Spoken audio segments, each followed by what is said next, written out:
July 4th, 2009. Across the United States, citizens gather to celebrate the Republic's founding 233 years before.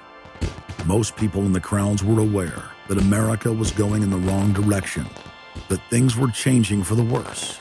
But few could grasp the sheer magnitude of corruption and looting running rampant like a disease through the heart of the nation. The engine of America's greatness is not just its liberties, but the people's willingness to fight to keep them.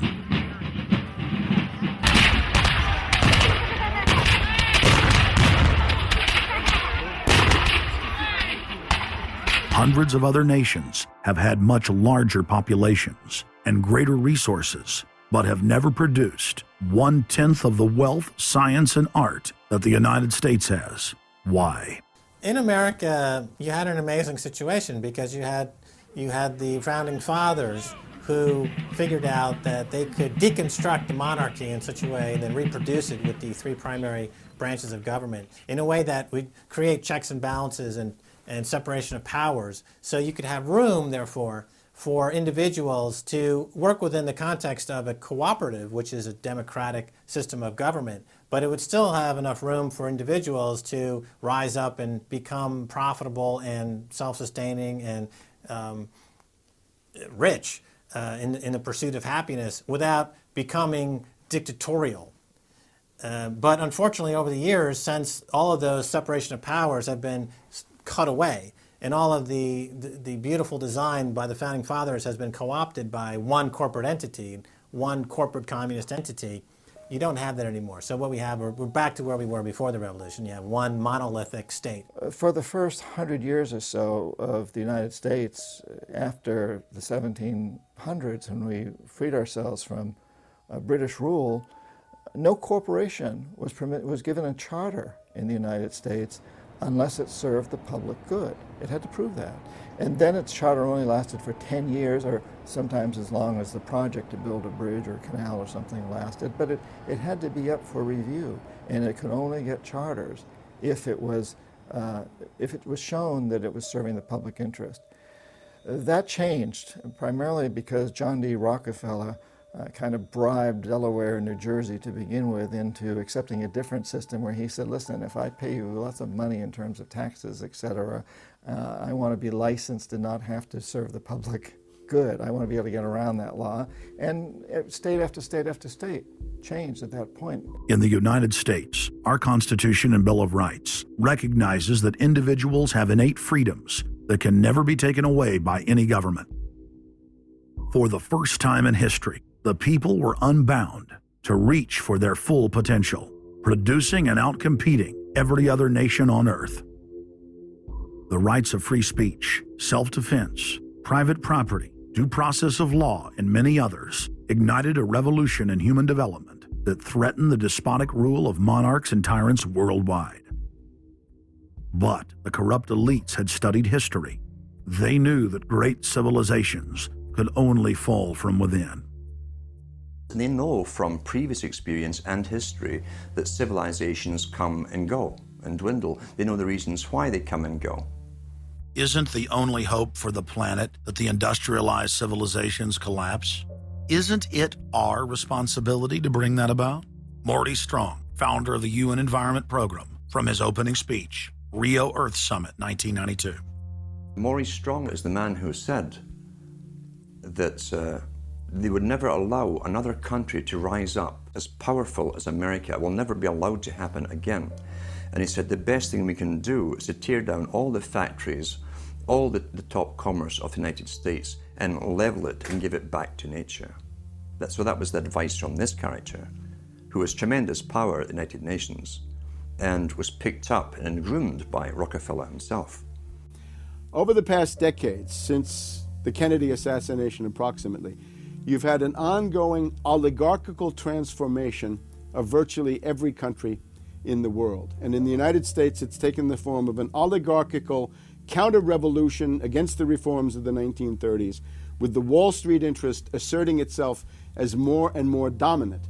And once bankers and oligarchs have power, the things that they do, you could call them a policy. You could call it something like a tropism. It's like the way a plant responds. Naturally, since they're oligarchs, they're going to try to downgrade the standard of living of the vast majority of the population. They're going to claim that the world is overpopulated, that industrialization, industrial pollution, and overpopulation are the main problems that face the world. And they're generally going to try to crush and mortify any kind of popular democracy or mass movements with any kind of progressive content. Nations rise and fall.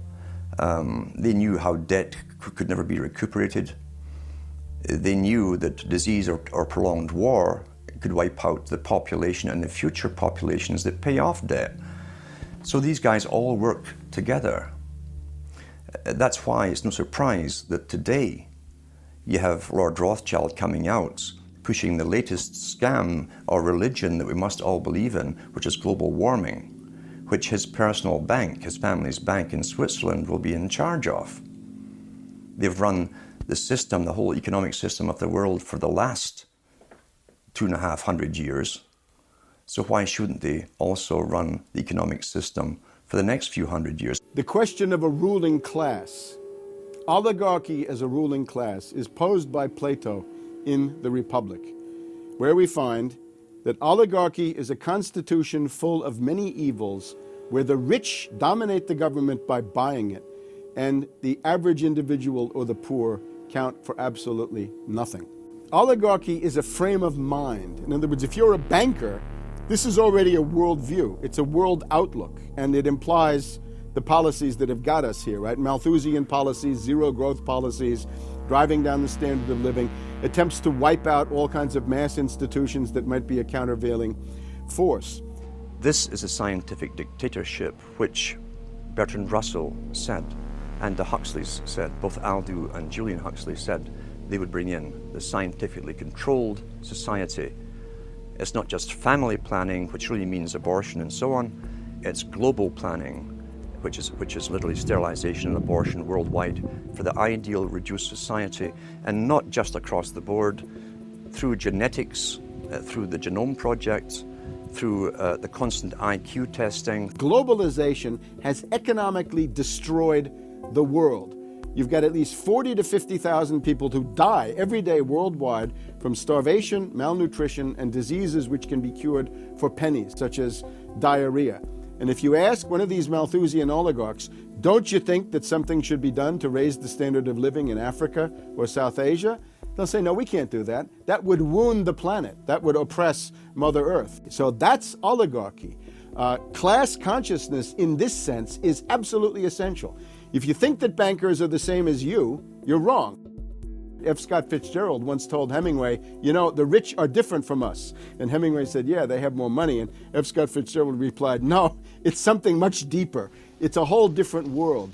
To be an oligarch, to be a Rockefeller or something of this sort, means that you're in a completely different world with values which are the reverse of human values. Now, if you allow the oligarchs to continue to dominate, the destruction of world civilization is a matter of a few decades at the very, very most. So, choose.